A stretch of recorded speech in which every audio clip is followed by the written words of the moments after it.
Bienvenue à tous dans ce JDN de ce samedi 28 avril 2018. Tout de suite, les titres. Les partisans du camp au pouvoir continuent de prêcher en faveur de la loi sur le parrainage électoral, votée le 19 avril dernier pour convaincre l'opinion sur le bien fondé de la dite loi. Vous aurez les détails dans cette édition. À une semaine du Gamou d'El Hadj Fonsou Bodian, la capitale du Foni se mobilise.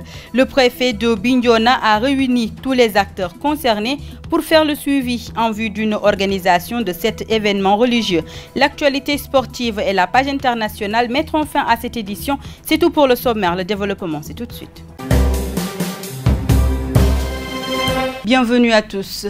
L'adjoint au maire de Sindian salue l'adoption de la loi sur le parrainage. Selon ce responsable de l'APR, cette loi qui est venue à son heure permettra de diminuer le nombre de candidats à l'élection présidentielle de 2019. Cheikh Omar Badi a fait cette déclaration à l'occasion de la rencontre d'évaluation du programme Karongen 2 à Sindian. Il est interrogé par Rohebe. Moi, je crois que c'est une très bonne chose.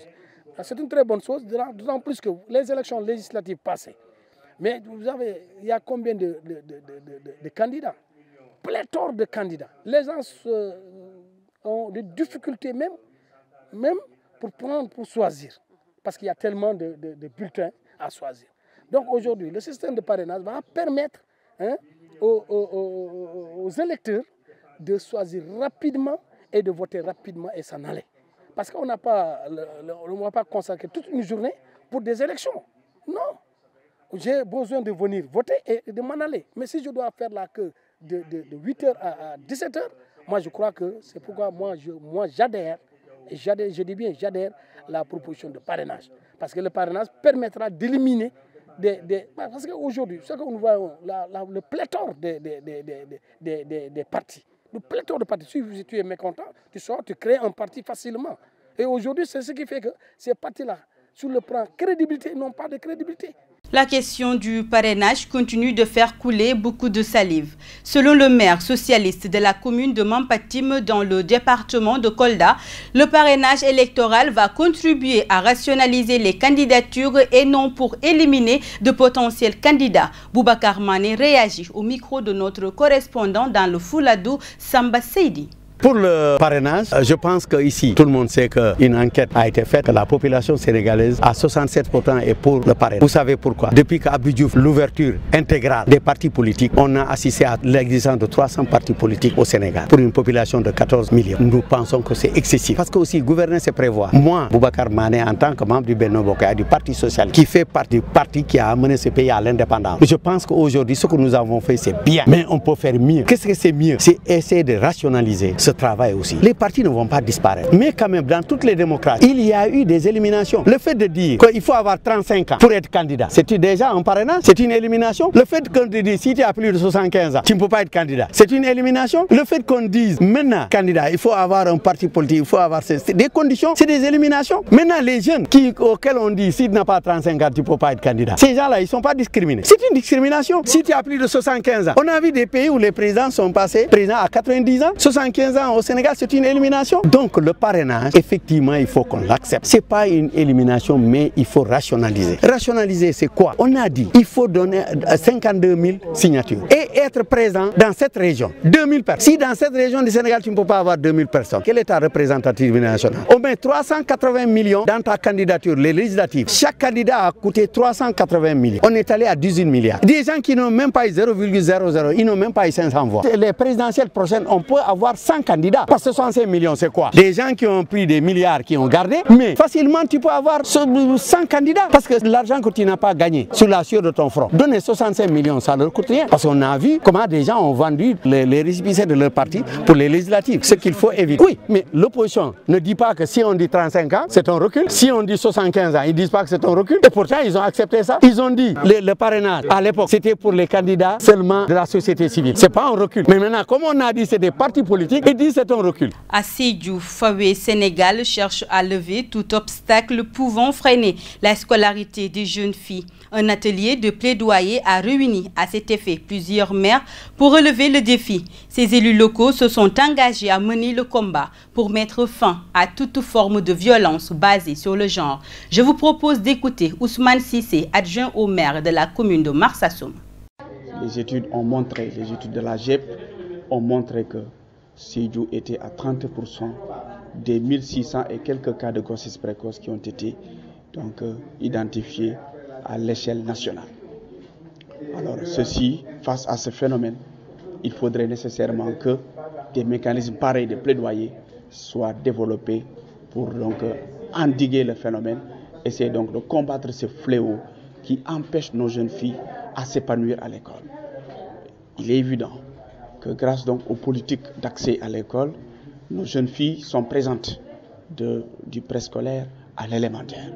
Mais à partir de l'élémentaire, notamment à partir de CM1, CM2, on voit une régression plus ou moins importante des filles de l'école. Donc l'un des facteurs se trouve être ce phénomène de grossesse précoce.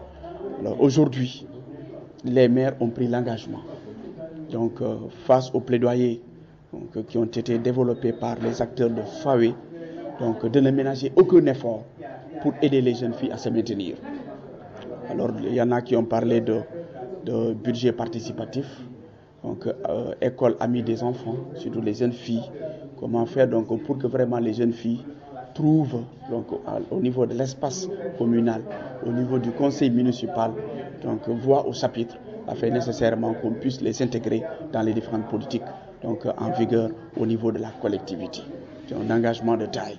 L'autre engagement consisterait à faire des sensibilisations dans les quartiers, dans les villages, pour inciter les mamans, les papas à aider les filles à se maintenir à l'école.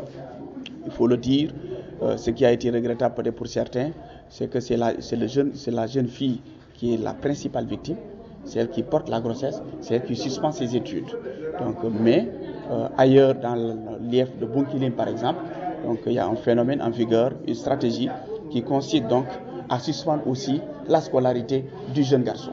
L'Observatoire régional pour la lutte contre les violences faites aux filles en milieu scolaire invite les populations à dénoncer tout forfait pour que la justice puisse être rendue. C'est dans ce contexte que Mame Yacine Sarr Cissé déplore le fait que la région de Sédhiou soit sur la liste noire des phénomènes de grossesse précoce, suivant la réaction au micro de Lamine Diop. À Sédhiou, on dit qu'on est sur la liste rouge.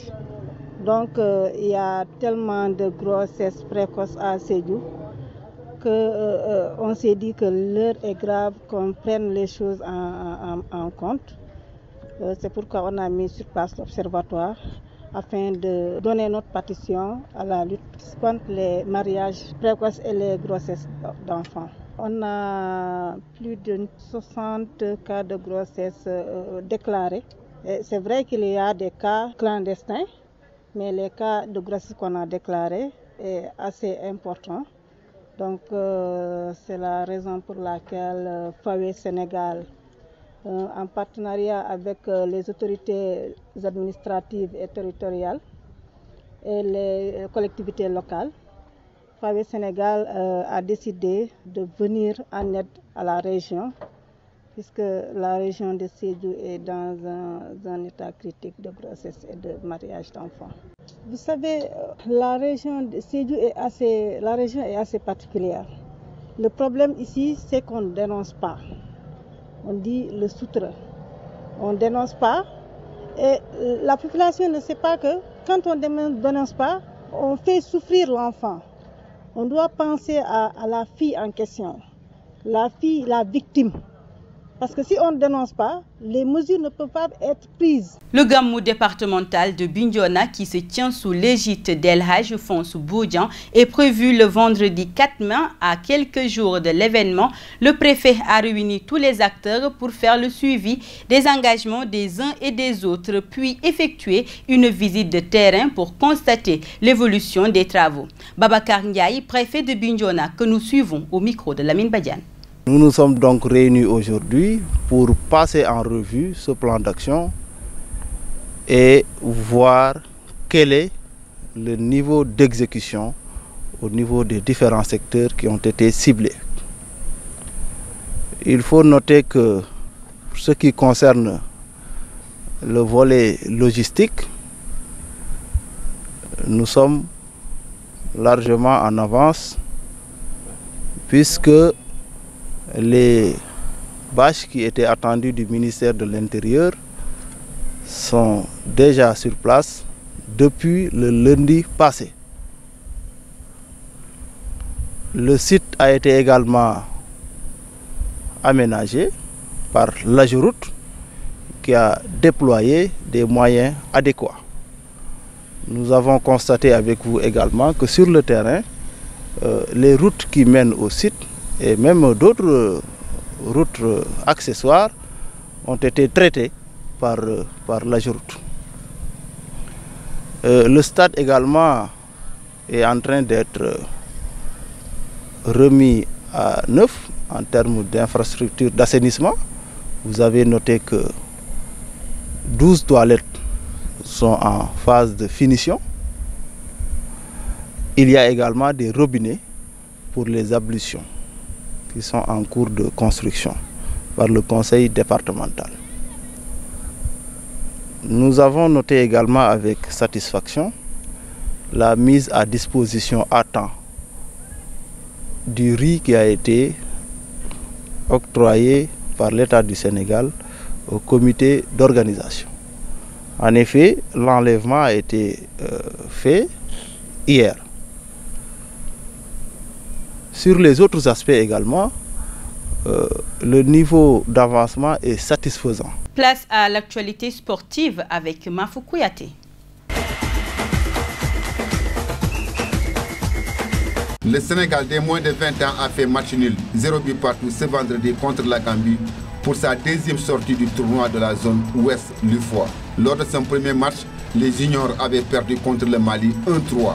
Déjà leader du groupe B, après cette première victoire, l'équipe malienne a conforté sa position en bonne ce vendredi à bout de celle de la Guinée 1-0. Pour se qualifier au second tour, le Sénégal doit gagner face à la Guinée et espérer que la Gambie ne fasse pas de même contre le Mali, déjà qualifié. En Ligue 1, la bataille pour le laurier d'une part et pour le maintien dans l'élite de l'autre a commencé. Et la 23e journée de Ligue 1 de ce samedi devrait permettre de voir un peu plus clair sur les chances des uns et des autres. Au stade Fodé Wade de Saly, Diambar relégable jouera gros ce samedi contre l'équipe de Mbour Petite Côte qui cherche encore des points pour s'éloigner des équipes du bas. Avec 19 points et à 4 points du premier relégable, Dakar Sacré-Cœur, l'équipe de Saly Portugal, n'a plus droit à l'erreur face à une équipe qu'elle n'a jamais battue en Ligue 1. En ce match tombe au moment où Mbour Petite Côte a recommencé. Après 7 matchs sans succès, a gagné avec une large victoire 3-0 contre la Linguère lors de la précédente journée du championnat. En haut du tableau, le Jaraaf leader avec 41 points jouera le classico du football sénégalais lundi contre le Casa Sport. Avant sa rencontre, elle aurait une idée claire de ce qu'il doit à ses suivants immédiats. La Sonacos 38 points, Asdouane 35 points et Génération Foot 33 points devant Jules dimanche. L'équipe de la Médina sera très attentive à la rencontre de Génération Foot Sonacos de Diourbel prévue ce dimanche à Denis Birandao. Voici le programme de la 23e journée de championnat de Ligue 1. Samedi 28 avril, Guédiawaye FC jouera contre Diambour FC et Diambar jouera contre Mbour Petite Côte. Dimanche 29 avril, Génération Foot contre Sonacos, Linguère contre Asdouane, Tenguèj FC contre Dakar Sacré-Cœur. Lundi 30 avril, Jaraaf jouera contre le Casa Sport et le Stade de Mbour contre l'Union Sportive de Ouakam. Ligue 2, la 22e journée avec des équipes de tête à savoir l'AS Pikine et l'Union Sportive de Gorée qui seront opposés à des mal classés. Sera l'occasion pour les premiers nommés de gagner afin de sécuriser leur position à 4 journées de la fin du championnat. Le leader AS Pikine 44 points sera opposé à Keur Madior, tandis que l'US Gorée 39 points aura pour adversaire lors de cette journée l'équipe de Ndar Guedj, 12e avec 17 points. qui joue pour sa survie en Ligue 2. À la fin de la saison, les 2 premiers seront promus en Ligue 1, tandis que les 2 derniers seront rétrogradés en National 1, Division 3. Le programme de la 22e journée de championnat Ligue 2 se présente comme suit. Dimanche 29 avril, Duc jouera contre Etix, AS Pikine contre Keur Madior, Africa Promo Foot contre Renaissance, Kayor Foot contre Yego, Diamano Fatick jouera contre Ngor. Et lundi, pour boucler la 22e journée de championnat Ligue 2, Union Sportive de Gorée jouera contre Ndardjé, Port jouera contre EG Fatick. Voilà ce qui fait l'essentiel de l'actualité sportive dans ce journal.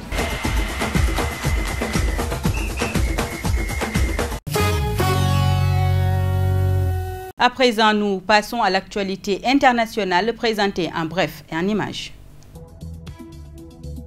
En Côte d'Ivoire, la Côte d'Ivoire envoie un contingent de 450 soldats prochainement en Centrafrique pour faire partie de la force de l'ONU, MINUSCA, a déclaré le ministre ivoirien des Affaires étrangères lors d'une rencontre avec quelques journalistes. Marcela Montano a indiqué ne pas savoir quand ce nouveau contingent arriverait, ni où il serait précisément déployé. Le MINUSCA compte actuellement plus de 12 000 personnels, dont plus de 10 000 casques bleus. À l'automne 2017, le Conseil de sécurité avait autorisé un renforcement de la force de l'ONU de 900 hommes alors que la situation sécuritaire se dégradait. En Asie-Pacifique, le sommet intervenu dans la zone démilitarisée qui sépare les 2 Corées entre le dirigeant nord-coréen Kim Jong-un et le président sud-coréen Moon Jae-in est une rencontre historique qui a ouvert une nouvelle ère pour la réconciliation de l'unité nationale, la paix et la prospérité, a déclaré l'agence officielle nord-coréenne. En Corée du Sud, les quotidiens de samedi saluent avec une certaine réserve le sommet intercoréen, relevant l'absence d'un engagement ferme et explicite du Nord à renoncer à son armement nucléaire. En Amérique, 3 jours après Emmanuel Macron, c'est au tour de la chancelière allemande Angela Merkel d'être reçue par le président américain Donald Trump à la Maison-Blanche vendredi 27 avril. Les 2 dirigeants se sont brièvement serré la main dans le bureau ovale, mais leurs retrouvailles n'ont sans surprise pas donné lieu aux embrassades, tapes dans le dos et signes ostensibles de complicité affichés par le président américain et son homologue français en début de semaine. Comme le président français Emmanuel Macron, cette semaine, Angela Merkel avait dit espérer que sa visite à Washington permettrait d'avancer sur le dossier iranien, alors que Donald Trump a donné aux Européens jusqu'au 12 mai pour réparer les affreuses erreurs de l'accord conclu en 2015 à Vienne, le pire jamais signé par les États-Unis selon lui. Mais le président américain n'a donné aucun signe de vouloir assouplir sa position, à défaut de percées visibles sur l'Iran. La chancelière a tenté d'apaiser les tensions commerciales entre les 2 pays après que Donald Trump a répété devant la presse qu'il entendait corriger le déficit commercial des États-Unis avec l'Europe. Nous avons besoin d'une relation réciproque que nous n'avons pas. Nous y travaillons et nous voulons qu'elle soit plus juste. Et la chancelière veut la rendre plus juste, a dit le président américain. C'est la fin de cette édition. L'information continue sur www.gms.sn. Au revoir.